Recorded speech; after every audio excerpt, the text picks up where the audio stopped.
Pernah kepikiran nggak gimana caranya sebuah program komputer bisa ingat nama kamu atau skor tertinggi di game yang kamu mainin? Nah, jawabannya ada di salah satu konsep paling dasar di dunia pemrograman, variabel Python. Gampangnya gini, anggap aja variabel itu kayak sebuah kotak atau wadah yang kamu kasih label. Kamu bisa masukin informasi apapun ke dalam kotak itu buat dipakai lagi nanti.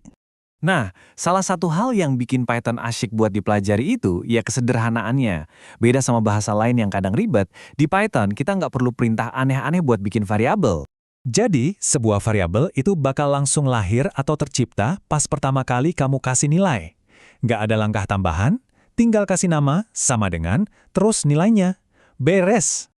Lihat deh contoh ini, kita baru aja bikin dua wadah. Wadah pertama kita kasih nama X, isinya angka 5. Wadah kedua, namanya Y, isinya teks John. Teks dalam pemrograman itu biasa disebut string ya. Simple banget kan? Dan ini dia yang keren dari Python. Dia itu fleksibel banget. Kamu bisa ganti-ganti jenis data atau isi dari sebuah wadah kapan aja, bahkan setelah variabelnya dibuat.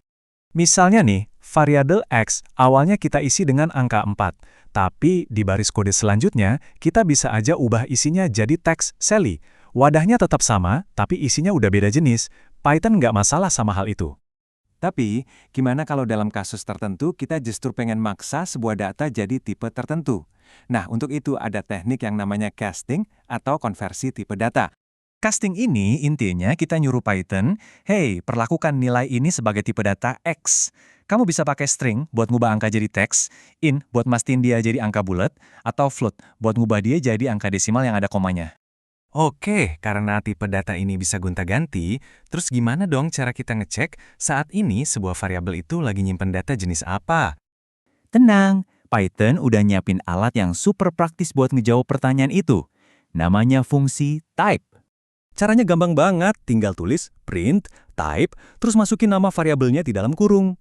Nanti Python bakal ngasih tahu persis tipe datanya. Kalau keluar int, itu artinya integer atau angka bulat. Kalau str, itu artinya string atau teks. Ini penting banget buat ngedebug atau mastiin kode kita jalan sesuai kemauan. Oke, kita udah tahu cara bikin dan ngecek variabel.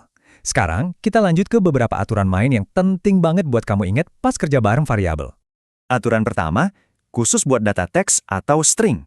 Mungkin kamu bingung, enaknya pakai tanda kutip 1 atau tanda kutip 2? Jawabannya, dua-duanya boleh.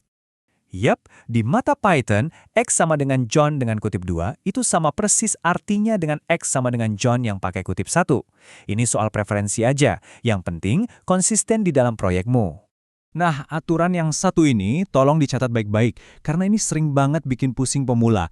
Nama variabel di Python itu sifatnya case sensitive. Maksudnya apa? Artinya huruf besar dan huruf kecil itu dianggap beda. Jadi, variabel A kecil itu adalah wadah yang berbeda total dari variabel A besar. Kalau kamu ubah isi yang satu, yang lain nggak bakal keganti. Hati-hati ya. Oke, biar makin nempel di kepala, yuk kita rangkum super cepat poin-poin kunci dari obrolan kita barusan. Variabel itu wadah, dibuat, pas dikasih nilai, tipenya bisa diubah, dicek pakai type kurung, kutipnya bebas, dan yang paling penting, nama variabel itu case sensitive. Nah, sekarang kamu udah pegang salah satu alat paling fundamental buat menyimpan dan mengolah informasi pakai Python. Pertanyaan selanjutnya cuma satu. Hal keren apa yang bakal kamu bikin pertama kali dengan kekuatan baru ini?